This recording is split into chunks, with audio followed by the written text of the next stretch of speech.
قبر کی جو پہلی رات ہوتی ہے نا، مردے کے لیے سب سے مشکل رات وہی ہوتی ہے۔ آقا علیہ الصلوۃ والسلام نے ارشاد فرمایا کہ جب مردے کو قبر کے اندر رکھ دیا جاتا ہے اور لوگ مٹی دے کر جیسے ہی اس کی قبر سے تھوڑی دور کو ہٹتے ہیں، آقا علیہ السلام نے فرمایا کہ قبر کے اندر دو فرشتے آتے ہیں جن کا نام، ایک کا نام منکر ہے، دوسرے کا نام نکیر ہے، اور سب سے ڈراؤنی اور سب سے خطرناک اس کے لیے جو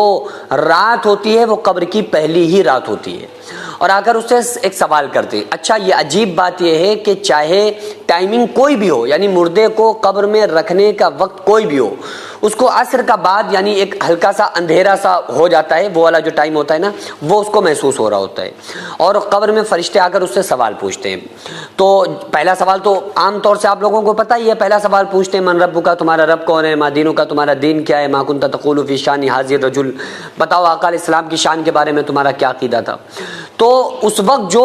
قبر کے اندر مردے کو ایسے ہی اس کی روح کو اس کی باڈی کے اندر لوٹایا جاتا ہے، یعنی کہ ایسا نہیں ہوتا ہے کہ وہ اس کی روح کہیں چلی گئی اب اس سے سوال و جواب ہو رہے ہیں، نہیں،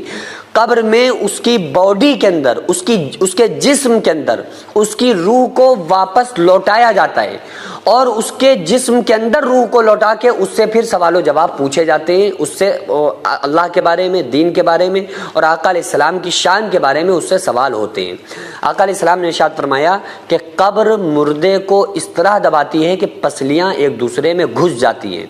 صحابہ فرماتے ہیں کہ آقا علیہ السلام نے انگلیوں میں انگلیاں ڈال کر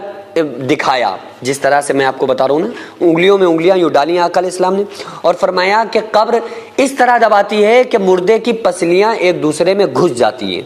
یہ کن لوگوں کو دباتی ہے؟ یہ وہ لوگ ہوتے ہیں کہ جو لوگ فرشتوں کے سوالوں کے جواب میں کہتے ہیں کہ ہائے مجھے نہیں پتا۔ اور یہ کون لوگ ہوتے ہیں؟ آپ دنیا میں کتنے بھی جواب یاد کر لیں قبر کے سوالوں کے، لیکن یہ جواب وہی لوگ